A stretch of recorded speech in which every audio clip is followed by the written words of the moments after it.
Le 5 juin 2022, Julie Andrieux était l'une des invitées de Laurent Ruquier, dans son émission Les Enfants de la télé, sur France 2. La présentatrice et critique gastronomique de 48 ans était venue défendre son nouveau magazine baptisé À Croquer.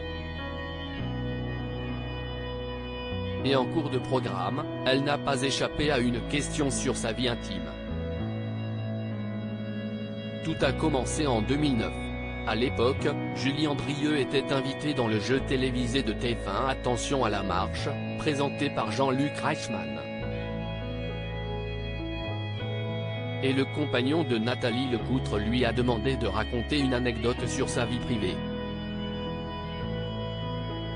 Je suis très embarrassé parce que je pense avoir rencontré, selon la formule consacrée, l'homme de ma vie il y a à peu près 2 mois. Et auparavant, j'étais complètement vierge. Si est-il le premier? Si est-il ce que je lui ai dit, a-t-elle donc déclaré. Une histoire qui avait étonné mais aussi inspiré une blague au présentateur. Non. Elle était vierge, je suis Scorpion moi, a-t-il lancé. Une séquence qu'elle a revisionnée 13 ans plus tard. Lors de son passage dans Les Enfants de la télé, Laurent Ruquier l'a en effet diffusée. Si est-il qu'elle a revu ces images avant de s'expliquer sur le fait qu'elle était vierge à 35 ans. Vous savez que les gens l'ont pris au premier degré. Mais quand vous venez de rencontrer l'homme de votre vie, comment pouvez-vous parler de vos ex? Si est-il quand même d'une extrême vulgarité.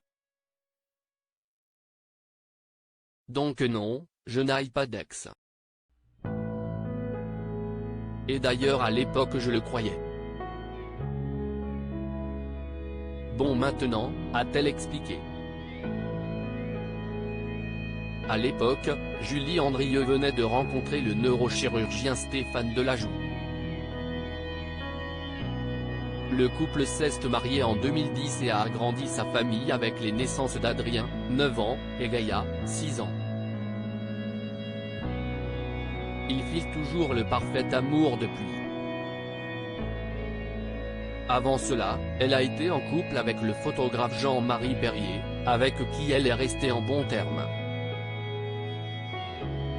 Pour preuve, il lui a dédié l'une de ses publications Instagram, le 11 juillet dernier. Julie Andrieux durant le tournage récent d'une de ses émissions. Si est-il quand même une chance d'avoir pu faire des plus beaux paysages de la France en quelque sorte son bureau de travail. Mais pour vous rassurer, sachez qu'elle a beaucoup travaillé pour en arriver là. A-t-il écrit en légende d'une photo de son ex-compagne. Un cliché qu'il a pris.